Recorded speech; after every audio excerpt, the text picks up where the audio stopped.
Yo, what's going on, guys? You're tuning into the channel today for my SIG P365 3-month review. Okay, so here we got the Pinky Extension magazine.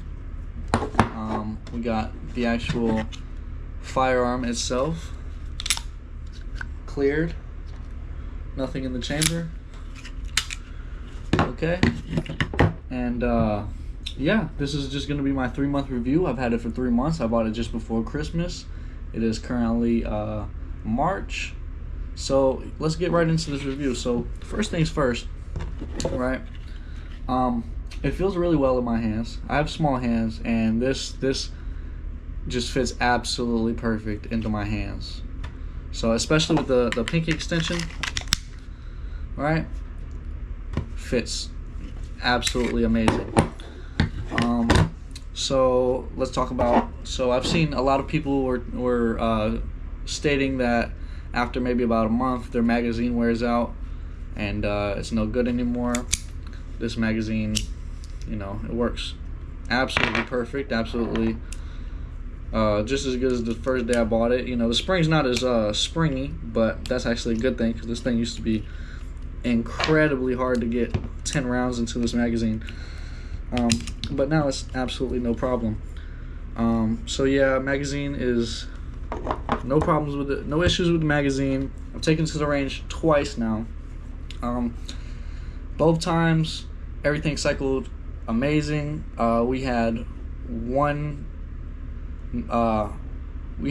jam, but it was due to bad ammunition. I had some really cheap range ammunition, and the firing pin struck the primer and the primer did not ignite. So that was not the gun's fault by any means. That was just cheap ammo, running cheap ammo through this gun. You know, running cheap ammo through any gun can cause issues. So overall, I really like this gun. You know, it's extremely compact, extremely concealable. It fits in the hand well. Even my mother and my little sister, you know, they love how this gun right here, this 9mm feels. Let's go into a couple other things about this gun that I really like. So as everybody knows, with this firearm, it's extremely modular, right? It's got a rail up front. You can take off the slide, take out the barrel, take out the trigger housing unit, and replace the entire lower, and you can even switch out the slide. You can turn this into a full size. There's a lot of really cool things you can do with this firearm. So you know, this is something that I've wanted to purchase for a long time. You know, I grew up with my father owning a Glock. When I became of age to own a firearm, all of my friends went out and bought Glocks, and I was doing some research, and I do love Glocks, but something about this particular firearm just stood out to me. It's smaller than a Glock 26. My buddy has a Glock 26. We've compared them side by side, and this is definitely slimmer and just more comfortable to hold, in my opinion, than a Glock 26. With that being said, it still holds 10 round in the factory magazine, just like a Glock 26. So this gun in particular for me was just the best option out there.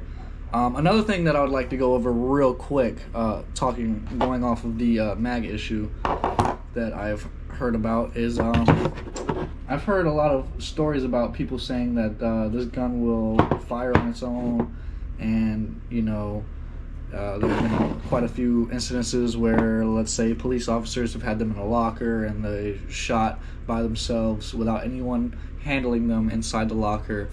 That was when this device was first brought out and was first coming into the market. Now they have updated the device. All devices made after, I believe, 2018. Don't quote me on that. I may be incorrect with that number. But I believe after 2018, they have added some extra safety features into this device to prevent that from ever happening. And I've carried this on me several different times, and I've never had any issues with anything like that ever happening. Like I said, I've only had it for 3 months, but outside of this video, I typically do keep one inside the chamber, especially when I'm carrying outside of the house. And yeah, I've never had any issues with this thing whatsoever. I've seen people talk about issues with the mag not clicking into place. I mean, this thing is freaking solid, you know, no problem whatsoever. And yeah, overall, this is just a really good gun. Anybody who's got small hands and have a hard time managing larger firearms, I would really recommend this firearm to you. Overall, the SIG Sawyer is a magnificent brand, and I would honestly recommend anybody in the world to get this gun right here. So I think that's gonna wrap up my video. I just wanted to do a quick review of my SIG Sawyer P365, and I appreciate everybody for tuning in. If you want to see more content like this, I plan on buying I'm not exactly sure. I know it's going to be an assault rifle style weapon, but I'm not exactly sure which one I plan on getting yet. That's going to be a little bit further down the road, but if you'd like to see videos on that, please comment below, let me know. And again, thanks to anybody who's watching this. Please stay tuned for more content. I'm going to have some different type of content coming up. We're going to be doing vlogs, podcasts. We're going to be talking about e-com, so definitely be sure to stay tuned for that. All right, thanks guys.